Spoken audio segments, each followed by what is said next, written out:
Hello friends, সকাল সকাল মাছ তো আমরা চলে গেছিলাম আড়তে মাছ কিনতে। এই ভোরবেলা বেরিয়ে পড়েছি, পড়তে 3টে সাড়ে 3টে নাগাদ উঠে পড়েছি। আর চারিদিকে পুরো অন্ধকার, কিছুই দেখা যাচ্ছে না। তো এর মধ্যেই আমরা বাজারে পৌঁছে গেলাম। আমাদের এটা চাম্পাটি আড়ত, এখান থেকে মাছ কিনে সবাই বাজারে বিক্রি করে। তো আমরা বাড়ির খাওয়ার জন্য মাছ কিনতে গেছিলাম। প্রচুর লোক এখানে ভিড় ছিল, ভালো করে ভিডিও করতে পারছিলাম না। এখান থেকে ট্রেনও যাচ্ছিলো, তো এখান থেকে ভালো ভালো দেখে মাছ দেখছিলাম। আর বাবার সামনে সামনে যাচ্ছিলো, আমি যতটা পেরেছি ভিডিও করেছি। লোকজনরা সবাই মাছ কিনছিল। তো এখান থেকে মাছ দেখতে দেখতে যাচ্ছিলাম, কী মাছ নেব বুঝতে পারছিলাম। বাবা মাছ দেখছিল।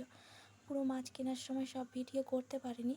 তো এখন বাড়ি চলে এসেছি। কী মাছ নিয়েছি আড়ত থেকে, যে সীতাহার মাছ, চিংড়ি মাছ বড় বড়, আর নিয়েছি একটা বড় রুই মাছ, আর নিয়েছি আমাদের চুনে মাছ। এইগুলোই আজকে রান্না হবে বাড়িতে। তো আশা করি ভিডিওটা ভালো লাগবে। একটা লাইক সাবস্ক্রাইব করে